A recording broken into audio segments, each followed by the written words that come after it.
Hey everyone, welcome back. If you're new here, hit subscribe, smash the like button, and drop a comment. It really helps the channel. Quick question before we dive in. Do you prefer stories voiced by the original narrator's gender, like we do here, or would you rather hear everything in a single voice? Tell me in the comments. Alright, grab your drink, get comfy, and let's go. 13 years of revenge in the making. This is going to be a very long story, so I hope you've got your soda and popcorn. I also hope it's in the right subreddit. For this story, the cast will be me, obvious, brother, Mark, half-brother, Sam, half-sister, Alicia, mom, all fake names for obvious reasons. Disclaimer, for reasons so you don't have to read my entire life story. There will be time skips throughout the story. Some of it won't make sense, and there may be more questions after it's done. But I'm just condensing this down to bare bones, including the important events and the revenge. The long part is the backstory. Long backstory. My mom is the highest level of a failed parent. When I was 2, my baby brother, Mark, was born. As a typical 2-year-old, I didn't like that and proceeded to act out in regards to it. As time went on, though, I learned from my grandfather and grandmother that treating someone like that wasn't a good idea, and then turned my act around to love and care for him and help out where I could. However, this didn't change much. My mother basically threw me away to be raised by my grandparents because I was a demonic hellspawn of a child. In her mind, her new child was the latest greatest, and I was just old news. Let's time skip. My mother has now had her 4 kids, Mark and I with my dad, and Sam and Alicia with my stepfather. I'm about 13, Mark 11, Alicia is about 1.5, and Sam was just born. Mom and Dad are divorced. Mom married stepdad, and I am at the rebellious age now, where things don't make sense to me, and I feel like I know everything. So my stepdad's idea is to beat it out of me.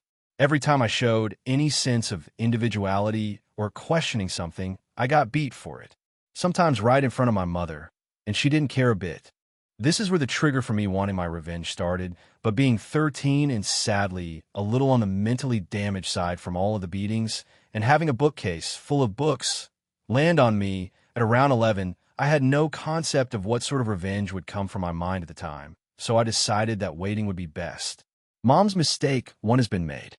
On top of that, my mother and stepdad refused to do any housework. Instead, waiting for the weekend when Grandma and Grandpa would leave to visit Grandma's mother and put us to work cleaning the house and doing stuff adults should be doing. Now, I get the concept of chores. Chores are fine. It's when you make your child climb ladders and get on the roof at the age of 11 to clean out gutters, or climb trees to snip branches and such that it gets a bit too dangerous. This happened since I was about 10. Yes, I know, things are a little out of order. I'll keep on track. Time skip to when I'm 14. My mother told me and Mark to watch Alicia. She was 2 by this time. Stepdad wanted to play video games, and when we weren't being bad in his eyes, he'd let us watch, but we were never allowed to play without him there watching us. I pop up while I'm sitting there and ask, "Where's Alicia?" Full-blown panic mode, go. Mark and I just up and go scouring through the house. Stepdad goes to check my mom's room, where she's sleeping with Sam, who she was up with all night. My dad was in the kitchen and making himself something to eat while he was visiting, then freaked out and burned his hand on the stovetop when everyone started freaking out, then started searching. Mark and I ran out back and looked around, saw nothing, didn't even think to check the pool, so we ran back inside and rummaged through the garage. Next thing we hear my mother screaming at the top of her lungs, and we rush outside to find Alicia on the deck, not breathing, and my mother and stepdad trying to perform CPR on her. My father drags Mark and I away to go inside, and the ambulance is called. Needless to say, Alicia did not survive, and they pulled the plug on her that night. Mom's mistake, too, has been made. Mark and I were devastated, being the teenager I was, and the preteen he was. We immediately blamed ourselves, and our grandparents assured us that it wasn't our fault or responsibility, and that we need to know this isn't on us. A week later, Child Protective Services got word and came, and my father, in his infinite wisdom, initiate a custody battle with my mother after this, claiming she wasn't capable of caring for her children, and won temporarily. Needless to say, our grandparents believed we belonged with our mother and fought back. My mom ultimately won us back. Time skip. I'm 18 now. I'm an adult. I'm looking to graduate high school, and make my mark on the world and get my life going. Mark was 15 now, had gotten into a fight and broke his finger. It had to be repaired with pins and screws, and was on some pretty hefty pain medicine. I don't remember the name. It was my mother's job to watch him and regulate his pain medicine so nothing bad would happen. Sadly, that bad thing did happen. Grandfather picked me up from school one day, and I could see he had a gloomy look on his face. We showed up to the house, and as we were walking up, I could see the paramedics rolling a stretcher with a body bag on it. Mark had died from a drug overdose at the age of 15 because my mother wasn't watching him like she should have been. That was the final straw. At that moment, my family was divided, my dad's side and my mother's side. My mother had my grandparents, who I was living with at the time, and my father had me and his family. I sided with my father completely, his argument being that had she been a better mother, Mark would still be alive. And what's worse, Sam had been taken away by CPS, Child Protective Services, and put in foster care. My mother was never allowed to raise children again, and I never saw my half-brother ever again. I was now an only child. My mother had destroyed the life I knew with her neglect, so I was going to ruin the rest of her life any way I could. Revenge time? This woman caused the deaths of 2 of my siblings, and I never got to see my living half-sibling again. Abused me mentally, emotionally, physically, took away my childhood, and every time I look at her, I can't help but seethe with unmitigated rage. The first revenge. My grandfather had basically been my best friend. He took me in, cared for me, taught me all sorts of different skills. He had one flaw, though. He was too kind for his own good. Something my mother maliciously preyed on after the deaths in the family. My grandmother gave up hope and just diverted to his opinion on everything. So I made a point that every time she tried, I challenged her on in front of them, made sure she had to fight for what she wanted. I always lost, but I could see my constant meddling would get to her, irritate her. I wanted her to do something. I wanted her to hit me, harm me, give me a single reason. She never went that far, but she did break down, crying multiple times. Then I got lucky. She slipped at work, herniated a few of her discs, and messed her back up really badly. When I got the news, I grinned. Around this time, my stepdad had been imprisoned for doctor shopping, and my mother wanted a divorce from him. When she came home from the hospital, I would take her meds and hide them around the house, and sometimes even throw them away. I wanted her to be in agony. I wanted her to suffer as much as possible, and she did. A few months later, she got into a car wreck, and the police found out she was on a hefty amount of her pain meds. She was charged with a DUI and put in jail for 6 months. I grinned and laughed once I got that news, and proceeded to planning my next stage. She was in pain and behind bars. This was perfect. The second revenge. Time skip again. After she got out of jail, we'll skip ahead a few years. She's now living with us. I'm officially in college. I did the stupid thing and took a year off between high school graduation and applying to college. So my grandparents made me a deal. As long as I worked and was in school, I could stay with them free of charge. Who wouldn't take that deal? While my mother was in jail, I made it a point to shove all of her property into storage and made her room my room, and turned my old living space into my gaming room. She had no choice but to sleep on the couch. I enjoyed every moment of her agonizing when she would get up from laying on the couch. Agonizing caused the metal bars on it would press in her back as she slept. This was my revenge for some time, slow and painful. The third revenge. Time skip. We moved back to the old house we were all living in, and my mother has made her back worse through a series of mistakes and bad decisions. She had somehow convinced my grandparents to start illegally procuring drugs for her. She would make the connection with the dealer, and they would shell out money to her for them. I argued with my grandparents to stop. It was illegal, and it will land them all in jail if they get caught. My grandfather agreed, but my grandmother couldn't help but take care of her little girl and guilt my grandfather into it. I refused to be a part of it. I put an anonymous tip in a local law enforcement, but sadly nothing came of it. My revenge had failed this time, but I didn't know I would get the ultimate screw you in, because it came in the form of my most malicious, vindictive statement ever spoken. Plus, I was still messing with her, hiding her medications. It's childish, but sometimes you have to be a bit childish to get the point across. The final revenge. I am 31 now. It has been 13 agonizing years since my brother Mark died, and I have finally completed my revenge on my mother.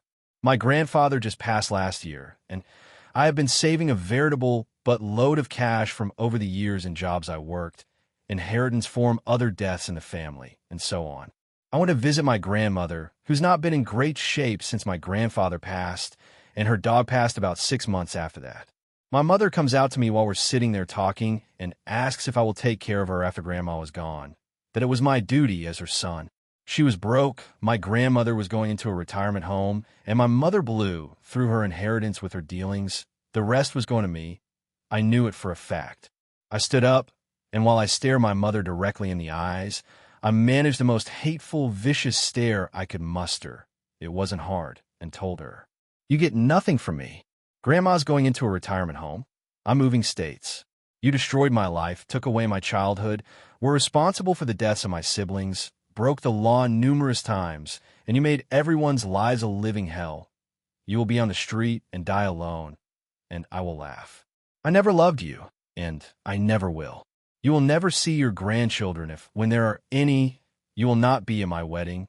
You will never be mother to me again. Rot in hell." My grandmother's jaw hit the floor, and my mother burst into tears. I had finally broken her and got my revenge.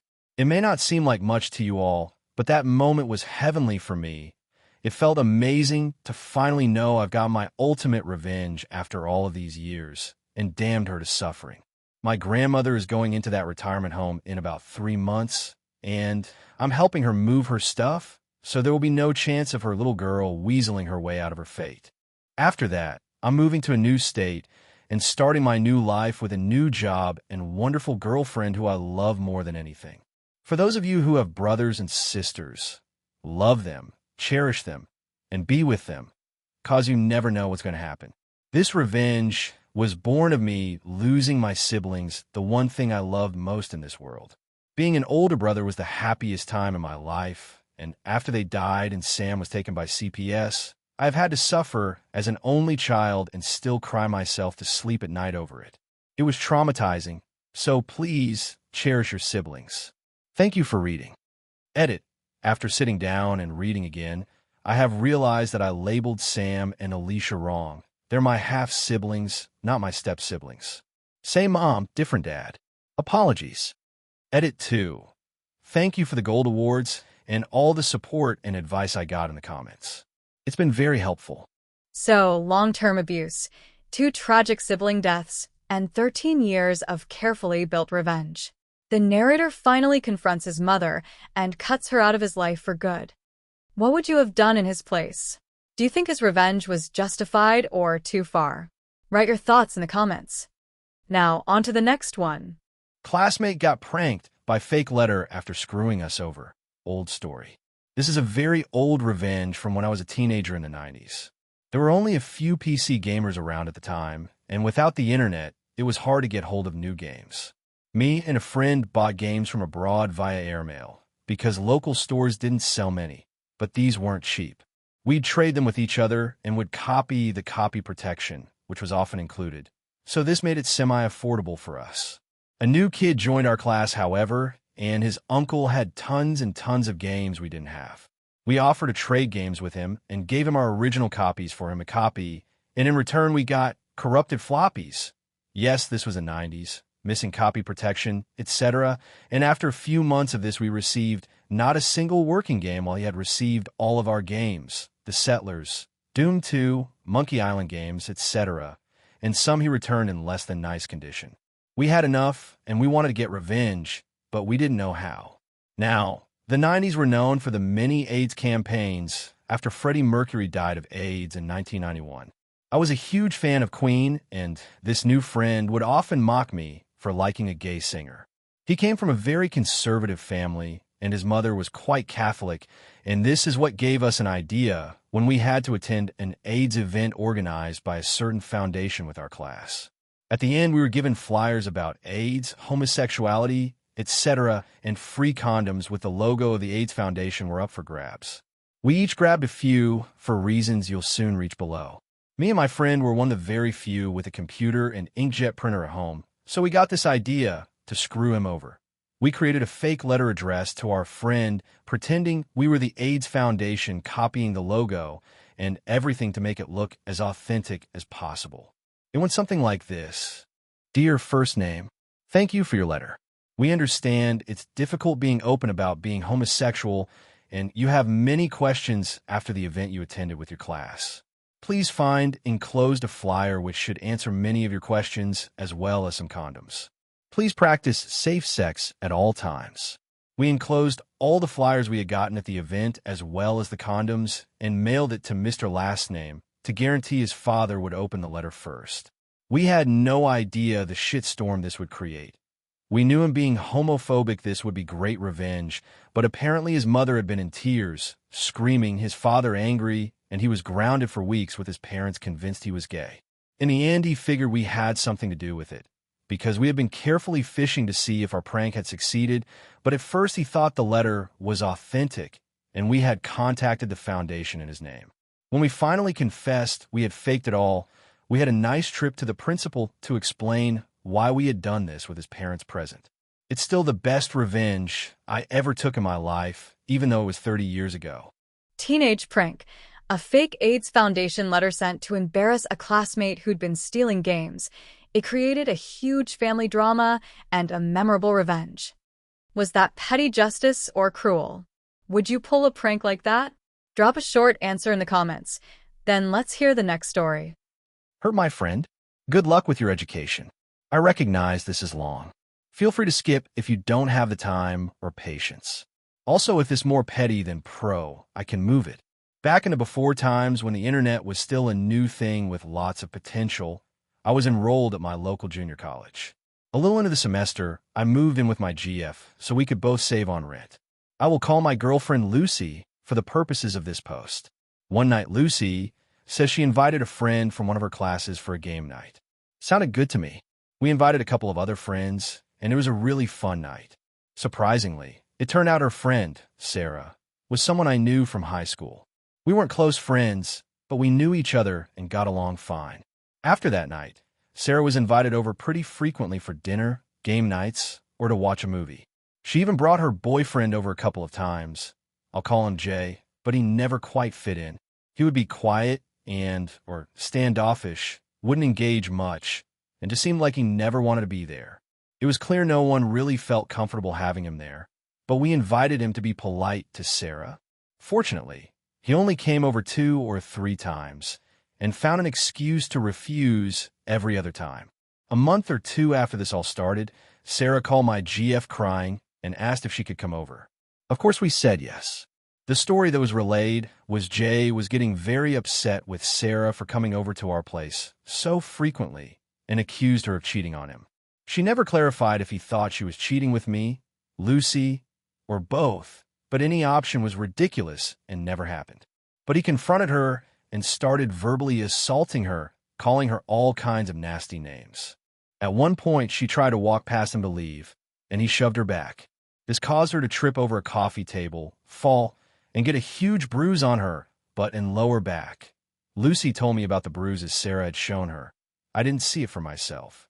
Sarah swore up and down that he had never physically assaulted her before, and she believed it was just an accident, but I was pissed. I wanted revenge. You don't mess with my friends, and you don't assault women. I wanted to beat the crap out of him, but while I'm a very big guy, I've never been in a fight and am not a violent person, but a revenge plan formed in my mind.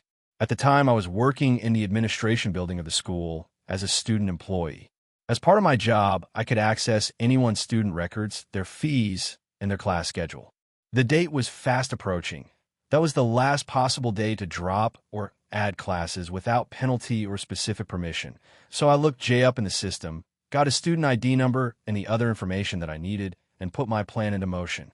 On the last day, to change schedules, I used the dedicated enrollment phones in the administration building. Internet class scheduling wasn't a thing that was set up yet, and canceled all of his classes. Not only that, but I went through and added every class I could find that had a course fee. If you owed a debt at the school, you couldn't get copies or your transcripts or anything else.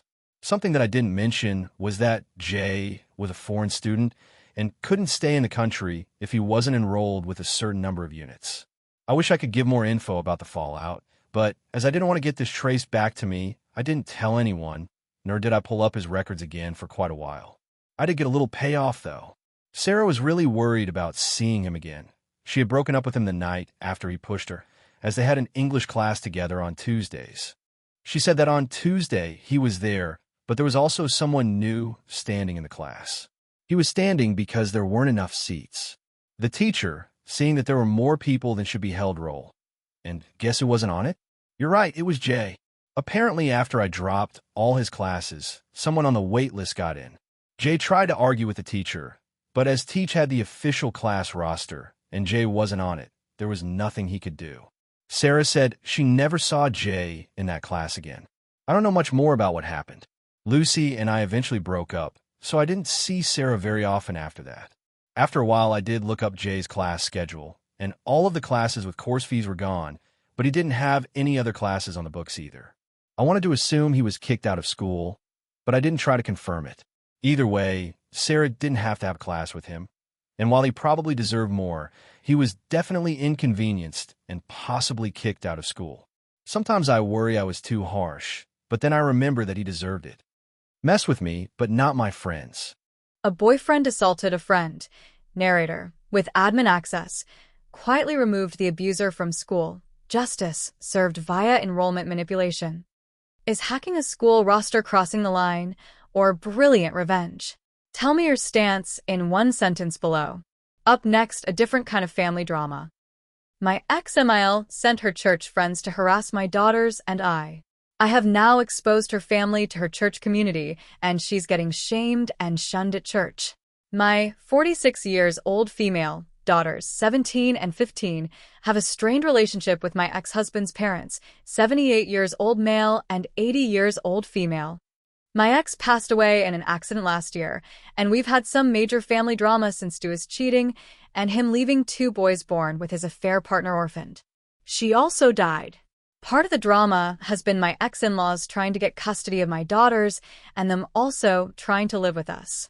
The first one we're going to court over. The second one will never happen. Where we live, there's a weekend market with fresh produce, eggs, meats, and other products straight from farmers. This week was extra special since it was my youngest birthday. Since her party is later in the month, I decided to give her a budget and set her loose on the market to get whatever she wanted. Mostly chocolate and sweets. After an hour, I did start getting worried, and just before I called her, she called me. She was crying, saying some weird people have cornered her. I ran to her with my oldest daughter to find 6 older women berating my daughter for being unchristian, for refusing to spend time with her paternal grandparents, or for wanting to be a good big sister to her poor orphaned baby brothers. My daughters are the ones that found out about my ex cheating and the babies, so they aren't fond of the kids. It's trauma, and they're working with a therapist. I got between the group and my daughter, telling my eldest to go pay the stuff her sister had, and to go to the car. Then I turned to the women, some who I knew from when we went to my ex-in-law's church, and ripped them a new one. They told me I was worst for refusing to obey my ex-in-laws, like a good Christian wife. Barf. Eventually the screaming turned too loud, and we were all asked to leave the market. I met with my girls in the car, the women following me like a group of vultures. I managed to get in the car and drove away. After my girls went to bed, I got online to talk to another member of that church that I'm in good terms.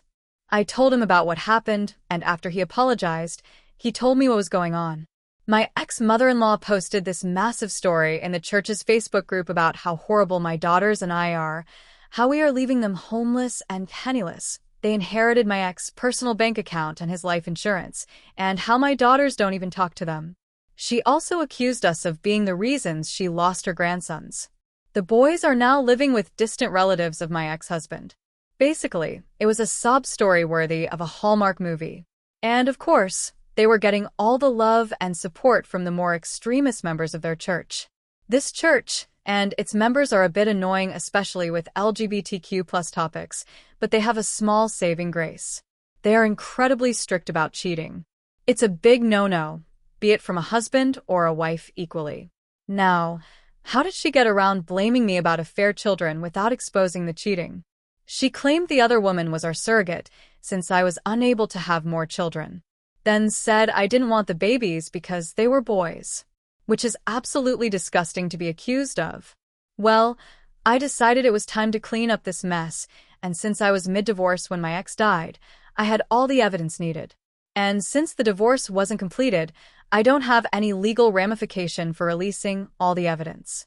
I was off the next day and went to a print shop to get copies of all the delightful pictures of my ex cheating, his text conversations with his affair partner, the ones with his parents confessing to his cheating and getting support from them, my ex-in-laws harassing me about the divorce, and my coup de grace, all the emails and text messages of them bullying my daughters about their baby brothers. In one of them, they call my daughters bastards and telling them it was their fault their father died since they told me about the affair and I began the divorce. This one was literally 2 days after my ex died. I paid extra for all of this to be printed in beautiful high-quality paper. Then when I got home, I sat down for hours to make delightfully personalized binders. They look like the little prayer song packets the church give for everyone to take to sing hymns. The first picture when opening the binders is my ex and his side woman making out in our living room. Their faces are easy to discern, and the girl looks nothing like me. Different skin tones and hair color. Underneath I wrote, ex-husband's name and affair girl's name love story. I took them to the church before service. There's a desk in the back with the songbooks for people that need/forget their own, and they never check them. The gossip mill was quick and harsh. The names my ex and his affair partner got called in the Facebook were so bad the pastor himself had to get involved just to keep things relatively PG-13. People were angry at my ex-in-laws for their abuse to my daughters, but what made me laugh was that I was still in the wrong for the divorce. But it is understandable that I failed on my duties after the shock, and I possibly will one day return to the light, unlike my cheating husband and his Jezebel. They used another word I can't use here, I imagine. I got 2 apology letters in the mail for my girl and an invitation to join the church for support. As for my ex-in-laws, they got shamed into leaving the church. My ex-mother-in-law made a post on her wall about how alienated she feels and how no one cares for the elderly anymore. How she wished her great son was still alive since he would have taken care of her and her husband. With what money, I don't know, since I was the breadwinner. Explanation on the will. My ex-husband had a will that named his parents as beneficiaries. As far as I was aware, he had told me he had named our daughters, not them. I never pushed for me to be the beneficiary, as my own will has my daughters as the beneficiaries, not him. A mom fights back after her ex. In-laws harass her daughters. She gathers concrete proof of their hypocrisy and exposes them at church, turning the social tide. Would you have handled it publicly like she did, or taken a quieter legal route? Comment below. I'm curious. Now, next story. Cheat on your wife with mine? I will burn your life to the ground. Way back in the early 2000s, I began to suspect that my wife was up to something. Our 2 kids were about 4 and 6, still young, but not so young they couldn't tell you something about what had happened in their day. They started talking a lot about staying with my wife's parents during the day, which wasn't really that strange in and of itself. But since they lived about 90 minutes away, doing so 2 or 3 times a week seemed a bit much. That was basically every day she wasn't working at her part-time job. When I asked her about it, she denied it, but was never a good liar. So I started tracking the mileage on her car, and sure enough, she was driving an extra 400 or so miles per week. I knew some shit was going on. Then one day, I sat down at the computer, and she had left a sticky note with her AOL password written on it next to the keyboard. I could not resist and logged in to read her emails and saw a few email exchanges between her and her college BFF where they discussed how my wife was regularly fucking one of her ex-BF from high school. No mention of details about him other than my wife, also talking shit about his wife, making fun of how she'd gotten fat after having kids. Anyway, I printed out these email exchanges and stashed them. I still needed to know the details, so I called a friend who was a cop, and he suggested I call a guy he knew that had left the force to become a PI. Ron was great. I paid his retainer and gave him the emails and what little I knew about my wife's activities, and he figured out exactly what she was doing. His report detailed with photos and times, /dates, /locations, all about how she would take the kids to her parents, then go meet this guy for lunch. Then they'd go to a dumpy motel for a few hours, after which she'd pick up the kids and return home. At this point, I hired a divorce lawyer. My parents cheated on each other, and the fallout absolutely fucked mine and my siblings' childhood. It was something that was totally unacceptable. I also asked Ron to find out what he could about this guy. Ron absolutely came through. I learned his name, Bob, that he was married and had 3 kids. I also found out that he worked as a VP of sales for his father-in-law's business. At this point, I had my lawyer draw up the divorce papers. I also asked Ron for a couple more copies of his report and one more thing I wanted him to do for me. On the same day, I had my wife served with the divorce papers at her work. I had Ron meet with this guy's wife and show her everything he'd found out. She seemed nice, and I figured that she deserved to know what her dear hubby was up to. What she did with that information was up to her. While the information about my wife's infidelity didn't really matter in my divorce proceedings, Bob's wife did a real number on him. According to the publicly available court documents from the divorce and other related proceedings, she cleaned out their joint account, took the kids, and left. As soon as her dad found out what he'd done, Bob was fired, and since her parents actually owned the house where Bob and his wife lived, he also got evicted. Their divorce was ugly. Lots of fighting in, and evidently out of court. I guess Bob went to the house and started arguing with his wife, and it escalated to the point that her brother stepped in and Bob got his nose broken. There were restraining orders, a few more incidents with police reports, criminal charges, jail time, and so on. I can't find Bob on the internet anywhere these days. Last I heard, he'd left the state and his ex-wife did okay. She went to work at her dad's company and took over after he retired.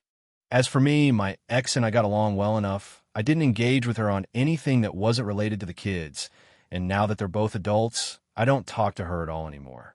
I don't hate her or anything, but I only care in the context that she is my kids' mom and is important to them, nothing beyond that. After discovering his wife's affair, the narrator hired a PI, exposed the cheater to his wife, and watched the man's life collapse, career loss, eviction, and a messy divorce. Do you think exposing a cheater like that is fair game? On to the next tale. The neighbor was stealing water from my supply, so I ruined him. I live in Asia and just purchased a new house.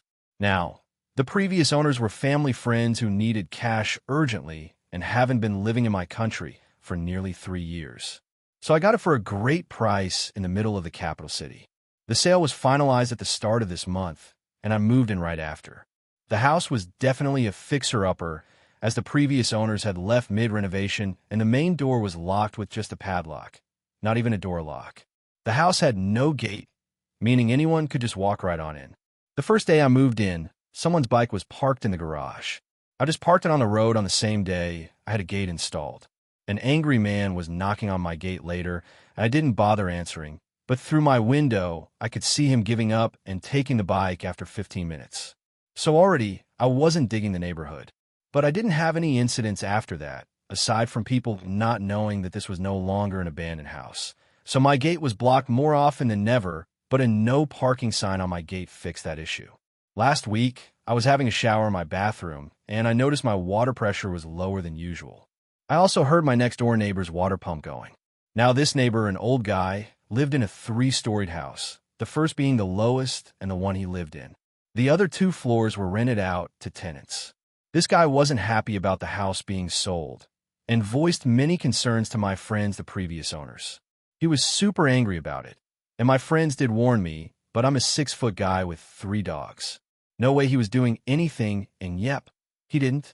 So with this living situation, a water pump is needed to pump water to the tanks on the roof, since the public supplies pressure is not enough to get it up 3 stories. Now, I heard the water pump going and immediately was suspicious. Sure, coincidences exist, but it wouldn't hurt to check it out. I waited till his pump turned off and then turned on different taps in the house. Sure enough, the pressure was back to normal. This made me even more suspicious, but if he was stealing water, it also made sense.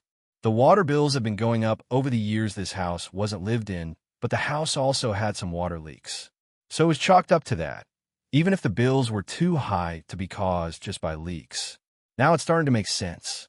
At some point in the last 3 years, this old miser thought he'd save the cost of paying for water and waltzed into the property and is siphoning water from my lines. I couldn't find where exactly he was siphoning water from, but after checking my pressure multiple times, I was pretty sure. So I sat on it for a few days, thinking if I should confront him, go the legal path, or just let it be. Now, water in my country is very cheap. My total bill, even with washing 3 animals, a car every week, and water in my garden, only costs like $5 per month, even with the neighbor also stealing some of it. But it wasn't about how much I was paying or who was paying for it. It's about entitled old people who think that they're deserving of using other people's resources without paying for it, and then getting away with it. It didn't sit right with me, and I really wanted to teach him a lesson. What I did was really simple. I just turned off my water from the mains. I wouldn't have to break into his property, nor would I be breaking any laws. It was the best way of getting back at him without needing to even lift a muscle. So on Monday, just 4 days ago, I waited till the pump flicked on and turned off the supply. Now, the way household tanks work in my country is that there's a ball valve in the tank which detects the level of water and turns on the pump. If the level doesn't increase, the valve stays open, which electronically sends a signal to the pump to stay on until the level gets to a point at which the valve closes and also shuts off the pump. However, the level wasn't increasing, and anyone knows that starving a pump of water isn't a good idea. This way, my expectation was that I'd burn out his pump and cause issues with his tenants. What I didn't account for is that his pump running constantly would mess up the fuses by constantly drawing power overnight and absolutely destroy his wiring. If he decided to upgrade his household wiring to a more modern standard, this would have been prevented. This house clearly still had 90s era wiring. At around 3 a.m., I heard all the residents in the house waking up and talking in hushed voices about why just their house in the neighborhood doesn't have power or water. I found out about the power part because the tenants devolved into shouting at their landlord. Our tenant protection laws are very important, and power and water are classed as essential even on a state level. Cutting those services are grounds for lawsuits, unless due to weather or some other unavoidable reason. In this case, the landlord is responsible for keeping the house wiring up to date and in good condition, alongside the supply of water. So the tenants were not happy, and one of them immediately moved out 2 days later when it was informed that water and power will not be returning the very same day this happened. Both tenants in the 2 floors lodged a complaint with the police, and if a person is in clear breach of laws, the police have the authority to fine or penalize the person without a court judgment. It can be challenged in court if the person thinks that they were unfairly penalized, but they still have to pay the fines and will only be refunded if and when the court finds the fines unlawful. So now, the landlord lost both tenants and has to pay a fine of $500, which is a lot of money in our country. He also has to refund the security deposits of both tenants and cannot rent out until both issues are fixed, which will cost him more money. As of right now, he's moving out on Sunday to his daughter's place since he cannot afford to live alone. The tenants were his only source of income, and he's a retired mechanic, so he has no other income. He did find out why the motor kept drawing power, overloaded the wiring, and burned out. He came by to my gate and asked me if I turned off my water, and I said, oh yeah, my tank had a new leak on a pipe, and I turned it off till the next day until the plumber came by to fix the issue. Y'all, the look on his face. He kept a straight one, but I just knew he was holding back. He just said, oh okay, and went back inside. Not sure if he knows I know, but I don't care because he can't do anything. I'm getting a plumber down next week to correct my plumbing and remove any pipes that leave my property. So I got rid of my water issue and a neighbor who could potentially be a pain in the ass by simply flicking a tap off. 2 birds, 1 stone, I'd say. TLDR, bought an abandoned house. Neighbor was siphoning water from my supply. I turned off my water supply when the motor was running. The motor burned out the wiring in the house and cut off water and power to him and his tenants. Tenants lodged police complaints, and the landlord got fined, is now destitute and forced to move in with his daughter. Neighbor was stealing water. Narrator turned off his supply at a key moment and burned out the neighbor's pump and wiring. Tenants left. Landlord fined. Would you escalate, confront, or call the authorities if a neighbor stole utilities? Type your approach in the comments. Final story coming up. My family betrayed me, so I got revenge in the best way possible. Around a decade ago, I, 33 years old male, founded a small tech startup. I put everything I had into it, time, money, and endless nights of hard work. Slowly but surely, the company grew into a successful enterprise. I was proud of what I had built from scratch. Things were going well until my younger sister, Sarah, 29 years old female, graduated from a prestigious business school. My parents had always favored Sarah, doting on her and showering her with praise. When she graduated, they started pushing for her to join my company. They believed she had the business acumen to take it to new heights. At first, I welcomed her involvement. It was nice having family around, and she had some innovative ideas. But things quickly took a turn. Sarah began making decisions without consulting me. She was charming and persuasive, and before I knew it, she had won over the key members of my team. Then came the ultimate betrayal. During a family dinner, my parents announced their plan to transition leadership of the company to Sarah. They felt she was better suited to lead it into the future. I was stunned. This was my company, my blood, sweat, and tears had built it, and they were trying to take it away from me. I tried to reason with them, but they were adamant. They believed Sarah was the future of the company, and they wanted me to step aside. Hurt and betrayed, I realized I couldn't let this happen. I started planning my next move. I knew the company inside and out, including its vulnerabilities. Quietly, I began transferring the most valuable contracts and assets to a new entity I created. I made sure all the key clients and top talent were on board with the move. One day, while Sarah and my parents were busy planning their takeover, I announced my resignation. I revealed that I had started a new company and was taking the best parts of the old one with me. They were shocked and furious, but there was nothing they could do. The groundwork had been laid perfectly. The new company flourished, and I never looked back. As for my old company, it struggled without its core team and key clients. My family's betrayal had backfired spectacularly. Family tried to take over his startup. He quietly moved clients and talent to a new company, resigned, and walked away with the best parts to build something new. What would you do if family betrayed your business? Fold, fight, or quietly move on like he did? Thanks for sticking around. Which story hit you the hardest today? Leave a comment below, and don't forget to tell me whether you prefer multiple voices for narrators or a single voice reading everything. If you liked this video, hit like, subscribe for more real confessions, and ring the bell so you don't miss the next upload. Until next time, stay safe, be kind, and keep those confessions coming. Bye.